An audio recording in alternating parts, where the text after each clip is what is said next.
Nasa 13,777 na ang India kaso reported ng its first COVID-19 coronavirus sa cases Pilipinas. this week, Sa despite tala a ng nationwide Department of lockdown. Health, With more than 1 million people in that community living with very high We're hearing health more terrible stories from healthcare workers on the front lines about what they're facing. ABC's Trevor Hart also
God is able to turn your tragedies into a blessing. Brethren, in your hardship, maintain a good heart, because behind all of these things, the hand of God is working.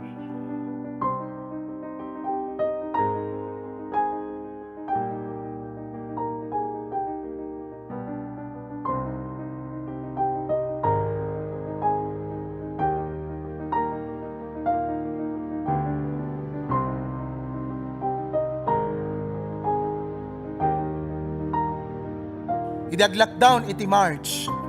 Agyaman ak iti Apo, kanagyaman ta iti Apo, nga kadayjay nga panag-lockdown kakabsat, agdama nga iti puso tayo, adda iti sentro iti pagayatan iti Apo. That nagrigat DJ transition kakabsat, that I will preach and you are not here. I-record ko iti DJ preaching, and sometimes take 2, take 3, take 4, iba-ibang take ang gagawin namin mga kapatid. At napakahirap gawin yon. It was difficult for me. But I was just trusting God. I said, Lord, digiti amin na mapanunod ko nga negatibo, Apo. Italag ko idagan ka because they are beyond my control. And I know that you are still in control. I want to focus on your purpose.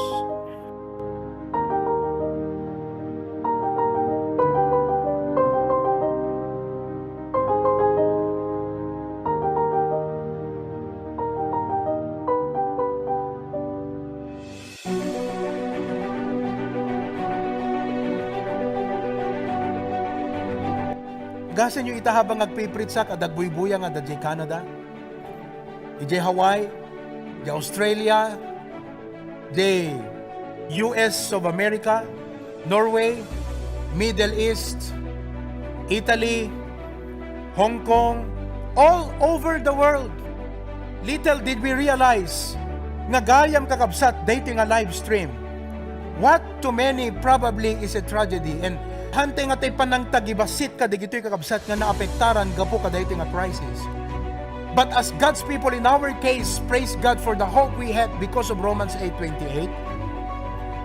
Kat dahiting kakabsat nga live stream has taken the outreach of our ministry beyond borders.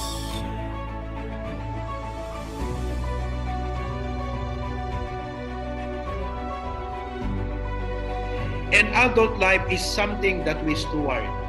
Adult life is a gift from God. Trataron tayo kakabsat nga dating age tayo kat gift ini Apo Diyos deto. Kaya mga kabiway ay tayo na't makinig. Magipagtalakayan at matuto dito sa Talk! We would like to welcome you all to our webinar with the theme Effective Youth Leadership. Ang amin digitay Baptist distinctive, dapat maadal tayo. So, alagat maybe in the next 2 or 3 Mondays, hamot nga kang kanahin dito, kasla seminar dito nga minag. HBBC Live Stream Ministry help us to restore my fellowship with God, to find my purpose in life, to realize my accountability as His Son, to develop my intimacy with God through prayers. And most of all, it taught us to give back what is right to the Lord. A blessed Thanksgiving, HBBC family. To God be the glory.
Ready? Go.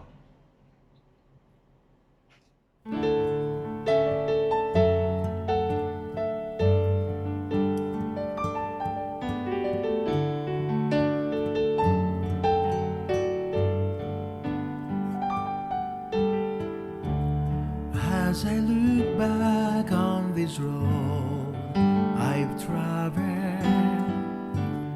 I've seen so many times He's carried me through. And if there's one thing that I've learned in my life, my Redeemer is faithful and true.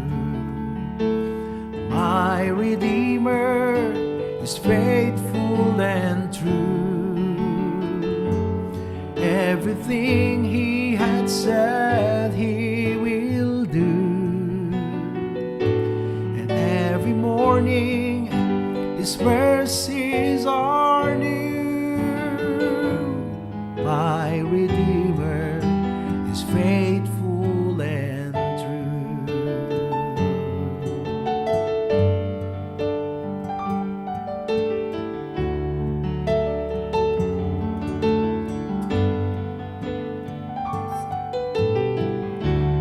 My heart rejoices when I read the promise.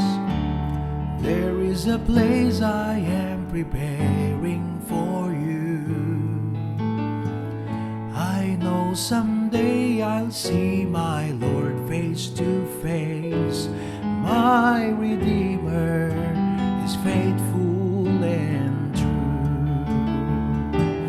My Redeemer is faithful and true. Everything He had said He will do. morning His mercies are new. My Redeemer is faithful and true,